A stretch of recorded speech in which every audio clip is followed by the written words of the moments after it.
तो आज के इस वीडियो में हम जानेंगे कि बीएससी नर्सिंग के कौन कौन से कॉलेजेस हैं जिनमें आप नीट एग्जाम देकर के एडमिशन ले सकते हैं। मतलब कि BSc nursing colleges under NEET. तो नीट यूजी के द्वारा आप कौन कौन से बीएससी नर्सिंग के कॉलेजों में एडमिशन ले सकते हैं। अगर आप जानना चाहते हैं क्या प्रोसेस रहेगा तो वीडियो के एंड तक बने रहिए, कंप्लीट इन्फॉर्मेशन आपको मिलने वाली है।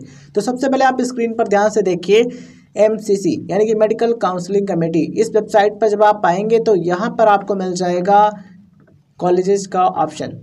ठीक है, तो यूजी मेडिकल पर क्लिक करते हैं तो कुछ इस तरीके का जो पेज है देखने को मिल जाएगा। एंड यहाँ पर आपको देखने को मिल जाएगा इंपॉर्टेंट लिंक। फिर यहाँ पर दिखेगा पार्टिसिपेटिंग इंस्टीट्यूट डिटेल्स यूजी 2024।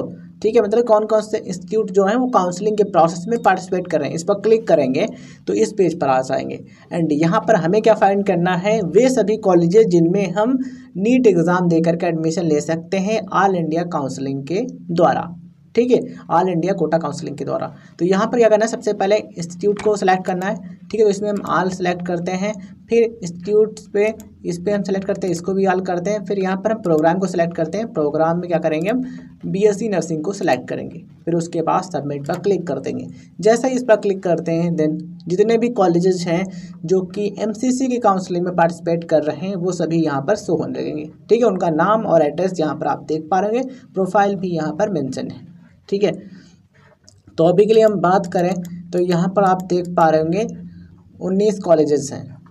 ठीक है, अब देखिए प्रोसेस क्या रहेगा। सबसे पहले आपको नीट एग्ज़ाम क्वालिफाई करना होगा। नीट यूजी का एग्ज़ाम वे सभी स्टूडेंट्स दे सकते हैं जिन्होंने फिजिक्स, केमिस्ट्री, बायोलॉजी और इंग्लिश इन विषयों के साथ में, या फिर physics, chemistry, biotechnology and English in विषयों के साथ में 12वीं पास किए, यानी कि 12th पास किया, या फिर 12th के समकक्ष परीक्षा पास किए, तो वे सभी स्टूडेंट्स नीट एग्ज़ाम के लिए एलिजिबल होते हैं। ठीक है, पास कर चुके हैं या फिर 12th अपीयरिंग है तब भी अप्लाई कर सकते हैं। एज कम से कम 17 वर्ष होनी चाहिए। 17 वर्ष है या फिर ज़्यादा है तब भी अप्लाई कर सकते हैं, बट 17 से कम नहीं होनी चाहिए। कितने % मार्क्स चाहिए तो स्क्रीन पर आप देख पा रहे होंगे। अगर आप एक जनरल या फिर EWS कैटेगरी कैंडिडेट हैं देन कम से कम 50% यानी 50% होने चाहिए फिजिक्स, केमिस्ट्री, बायोलॉजी के मार्क्स मिला करके, यानी कि तीनों सब्जेक्ट के। और अगर आप एक SC या फिर ST या फिर OBC या फिर PWBD इस कैटेगरी के अंतर्गत आते हैं देन कम से कम PCB के मार्क्स मिला करके 40% हैं, तब भी आप नीट यूजी का फॉर्म भर सकते हैं। उम्मीद है आपको ये जो एलिजिबिलिटी कंडीशंस हैं वो समझ में आ गई होंगी। तो नीट का फॉर्म भरने के बाद आपको एग्जामिनेशन देना होता है और नीट एग्ज़ाम क्वालिफाई होने के बाद आप इस काउंसलिंग के प्रोसेस में पार्टिसिपेट करेंगे। किसके, मेडिकल काउंसलिंग कमेटी यानी कि MCC काउंसलिंग में। इस काउंसलिंग प्रक्रिया के द्वारा जो बीएससी नर्सिंग के कॉलेजेस हैं जिनमें नीट के थ्रू एडमिशन मिलता है उनमें आपको एडमिशन मिल जाए। तो नीट एग्जाम क्वालिफाई करने के बाद आपको मेडिकल काउंसलिंग कमेटी यानी कि MCC की जो वेबसाइट है यहाँ पर आपको रजिस्ट्रेशन करना होगा और काउंसलिंग की प्रक्रिया में पार्टिसिपेट करना होगा। ठीक है, तो यहाँ पर हम देख लेते हैं कौन कौन से कॉलेजेस हैं जिनमें नीट के थ्रू बीएससी नर्सिंग में एडमिशन मिलेगा। तो यहाँ पर आप देख पा रहे होंगे इंस्टीट्यूट का जो कोड है मेंशन है, और यहाँ पर नाम श्री कृष्णा मेडिकल कॉलेज मुजफ्फरनगर। ठीक है, और ये है बिहार में। ये पिन कोड भी आप यहाँ पर देख पा रहे हैं। प्रोफाइल पर क्लिक करके प्रोफाइल भी इनकी देख सकते हैं। ठीक है, इस तरीके का जो प्रोफाइल है वो भी आप चेक कर सकते हैं, इसमें ज़्यादा डिटेल मेंशन की गई होती है। तो ये जो कॉलेजेस के नाम यहाँ पर आप देख पा रहे हैं बिहार का है सी इंस्टीट्यूट ऑफ मेडिकल साइंसेस। ठीक है, ये है कर्नाटका का college of nursing Ahilyabai college of nursing, ये है दिल्ली का यानी कि दिल्ली का है। College of nursing doctor Ram Manohar Lohia hospital new Delhi, ये भी दिल्ली का कॉलेज है। इसके अलावा college of nursing Florence Nightingale. ठीक है, ये भी है दिल्ली का कॉलेज यानी कि दिल्ली का। College of nursing Lady Hardinge medical college New Delhi, ये भी दिल्ली का कॉलेज है। कॉलेज ऑफ नर्सिंग RAK, ठीक है, ये जो है ये भी दिल्ली का है। College of nursing Safdarjung hospital new Delhi, ये भी दिल्ली का कॉलेज है।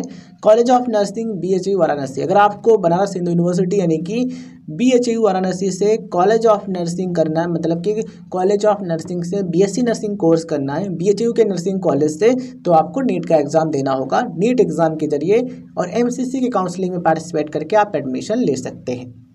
ठीक है, college of nursing Bhopal nursing college. ठीक है, देखिए ये जो BHU वाला कॉलेज है यूपी का यानी कि उत्तर प्रदेश का है। College of nursing Bhopal nursing college ये मध्य प्रदेश यानी कि MP का है। पिन कोड यहाँ पर आप देख पा रहे हैं और डिटेल में एड्रेस यहाँ पर आप पढ़ सकते हैं। गवर्नमेंट मेडिकल कॉलेज, ठीक है, ये जो है ये है तमिलनाडु का। Lakshmibai Batra college of nursing, ये भी दिल्ली का यानी कि दिल्ली का कॉलेज है। Saint Stephen's hospital college of nursing, ये भी दिल्ली का है। College of nursing Hindu Rao hospital Delhi, ये भी दिल्ली का है। College of nursing Kasturba hospital Delhi. तो यहाँ पर अधिकतर जो कॉलेजेस हैं वो दिल्ली के हैं। Panna Dai college of nursing new Delhi, ये भी दिल्ली का है। Shakuntala school and college of nursing new Delhi, ये भी दिल्ली का है। ESIC कॉलेज ऑफ नर्सिंग, ठीक है, ये है कर्नाटका का। ESIC college of nursing Karnataka. तो ये BSc नर्सिंग के कॉलेजेस हैं जिनमें आप नीट एग्जाम देकर के एडमिशन ले सकते हैं, और उसके लिए आपको मेडिकल काउंसलिंग कमेटी यानी कि MCC की जो वेबसाइट है यहाँ पर आपको रजिस्ट्रेशन करना होगा और काउंसलिंग की प्रक्रिया में आगे बढ़ना होगा, और इस प्रक्रिया के द्वारा ही आप इनमें एडमिशन ले सकते हैं। उम्मीद करते हैं चीज़ें आपको समझ में आ गई होंगी। अगर आप मिलिट्री नर्सिंग सर्विस में जाना चाहते हैं तो आर्म्ड फोर्सेज मेडिकल कॉलेजेस में भी एडमिशन ले सकते हैं नीट UG एग्जामिनेशन को दे करके, ठीक है। कॉलेजेस की लिस्ट आप स्क्रीन पर देख पा रहे होंगे। नीट एग्जामिनेशन के बारे में अधिक जानकारी चाहते हैं तो वीडियो का डिस्क्रिप्शन बॉक्स में नीट एग्जाम का जो फुल वीडियो है वो देखने को मिल जाएगा, क्लिक करके देख लीजिएगा, पूरी जानकारी आपको इस वीडियो में मिल जाएगी। धन्यवाद साथियों, जय हिंद जय भारत। तो आपसे मिलते हैं एक नए वीडियो में नए टॉपिक के साथ। तब तक के लिए आप पढ़ते रहिए और बेहतर करते रहिए अपनी लाइफ में। शुभकामनाएं आप सभी के अच्छे भविष्य के लिए।